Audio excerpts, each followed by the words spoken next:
देखिए, मेरा मुख्यमंत्री जी से दूर दूर तक कोई संबंध नहीं हो सकता है। जो मुख्यमंत्री की विश्वसनीयता नहीं हो, जो दो बार जनादेश का अपमान कर चुके हों, मौजूदा जनादेश एनडीए के लिए था, सरकार चला रहे हैं ये महागठबंधन के साथ, मेरे रिश्तों को मुझसे दूर करने का प्रयास वो पहले भी कर चुके हैं। अफसोस इस बात का ज़रूर होता है कि भाई बहनों के बीच में बंटवारा कर कर उन्होंने आगे बढ़ने का प्रयास किया। नमस्कार, हमारा नाम है समरीन और आपने देखना शुरू कर दिया है लाइव सिटीज। देखिए, लोकसभा चुनाव 2024 जैसे जैसे करीब आ रहा है वैसे वैसे बिहार का सियासी पारा भी चढ़ता जा रहा है। आपको मालूम है कि सीट शेयरिंग को लेकर पेज भी अब फंसता हुआ दिखाई दे रहा है, फिर चाहे बात इंडिया गठबंधन की हो या फिर एनडीए गठबंधन की। तो आज हम इन्हीं तमाम मौजूदों पर चर्चा करेंगे और इस पर चर्चा करने के लिए हमारे साथ एलजेपीआर के राष्ट्रीय अध्यक्ष चिराग पासवान जी हैं। सबसे पहले बहुत शुक्रिया बात करने के लिए। Thank you. तो सबसे पहले तो हम उस मांग से शुरू करेंगे जो आज आपने मुख्यमंत्री नीतीश कुमार से कर दी है। कौन सी मांग कर दी है आज चिराग ने? भाई, बिहार के विकास से जुड़ी कई मांगे मैं उनके समक्ष करता रहता हूँ। कौन सी मांग का आप जिक्र कर रही हैं? पहले जाति को लेकर आपने कोई मांग की है मुख्यमंत्री साहब से? 12 जातियों को लेकर नहीं, आपने कुछ मांग की है कि ये 12 जातियां हैं जिनको आप SC ST के सूची में शामिल कर दीजिए।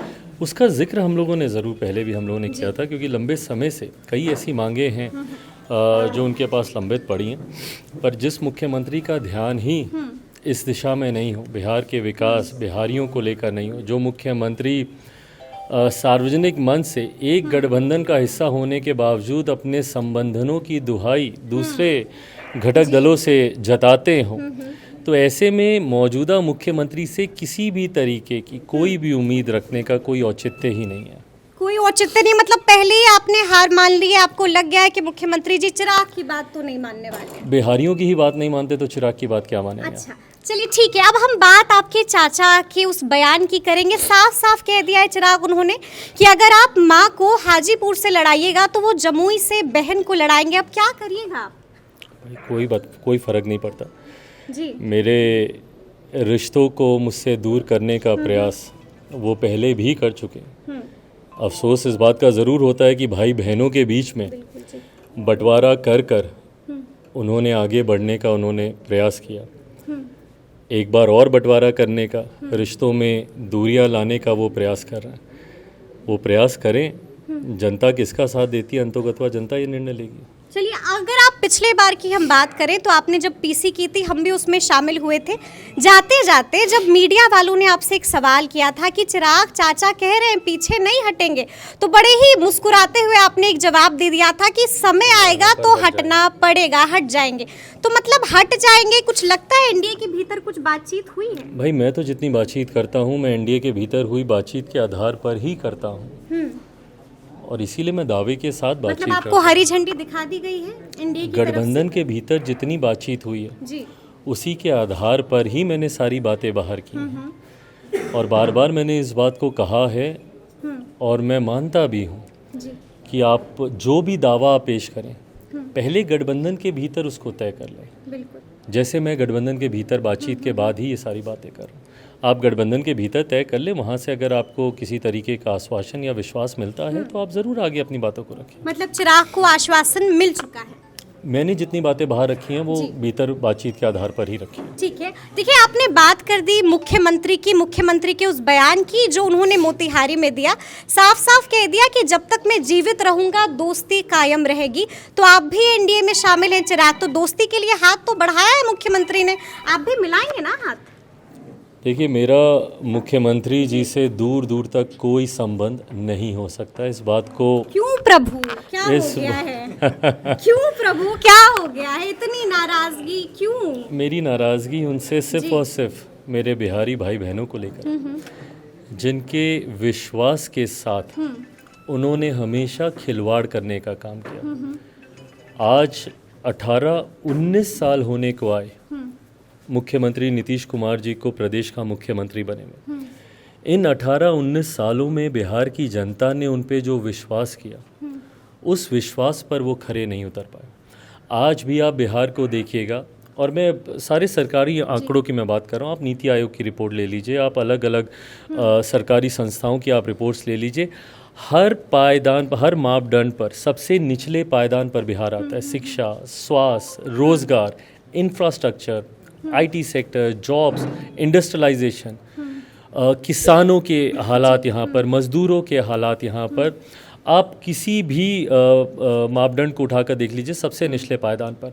वहीं अपराध पे सबसे आगे, भ्रष्टाचार में सबसे आगे। इसके लिए तो आपको नहीं चुना गया था ना। और क्या किया आपने पिछले 19 सालों में? सिर्फ और सिर्फ गठबंधन बदलने के अलावा, जो मुख्यमंत्री की विश्वसनीयता नहीं हो, जो दो बार जनादेश का अपमान कर चुके हों।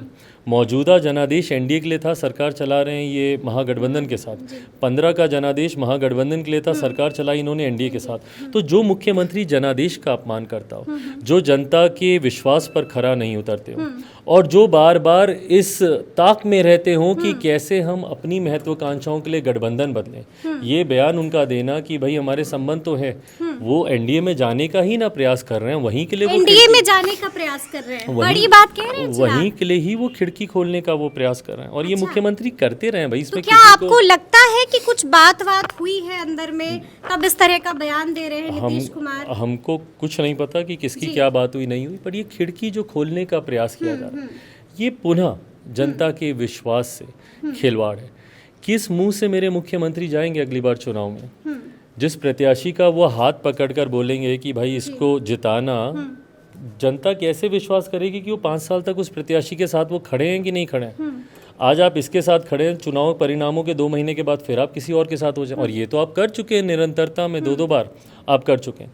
तो ऐसे में मुख्यमंत्री अपना विश्वास पूरी तरीके से खो चुके हैं। तो ऐसे मुख्यमंत्री के साथ मैं, जहां बिहार फर्स्ट, बिहारी फर्स्ट की बात करता हूं, जहां मैं 13 करोड़ बिहारियों के बेहतर भविष्य की बात करता हूं, पढ़ा लिखा हूँ, जातियों से हटकर जमात की चिंता करता हूँ, युवा वर्ग की बात करता हूँ, महिलाओं की बात करता हूँ, बुजुर्ग किसानों की बात करता हूँ, मजदूरों की बात करता हूँ, ऐसे में मेरा तालमेल, या मेरा हाथ मिलाना मुख्यमंत्री जी से संभव नहीं। एक आखिरी सवाल चिराग, एलजेपीआर ने कुछ बड़ी मांग कर दी है, साफ कहा है कि लोकसभा की 6 सीटें और राज्यसभा की 1 सीटें, मतलब अब 6 से कम में बात नहीं बनेगी क्या?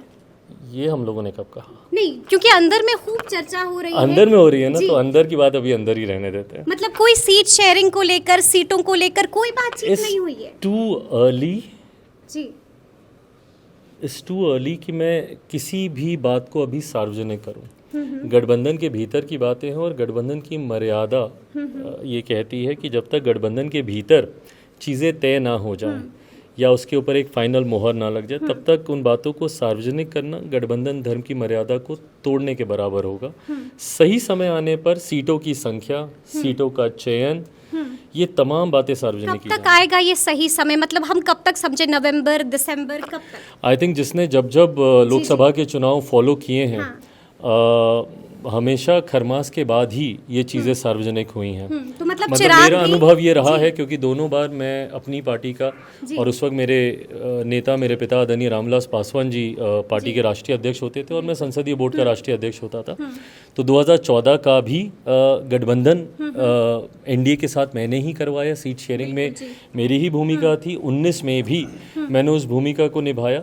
तो उस भूमिका के अनुभव के आधार पर मैं कह रहा हूँ कि ये बातें जनवरी तक जाएंगी। बहुत बहुत शुक्रिया चिराग। तो सुना आपने क्या कुछ कहा है एलजेपीआर के राष्ट्रीय अध्यक्ष चिराग पासवान ने। देखिए साफ साफ कह दिया है कि खरमास के बाद ही कुछ फाइनल हो सकेगा, और चाचा पशुपति पारस पे भी बहुत कुछ बोले हैं चिराग पासवान। तो ये पूरी बातचीत आपको कैसी लगी है, कमेंट करके हमें ज़रूर बताइएगा। तो इस तरह के तमाम अपडेट्स के लिए ऐसे ही हमारे साथ बने रहिएगा और देखते रहिएगा लाइव सिटीज़। बहुत शुक्रिया।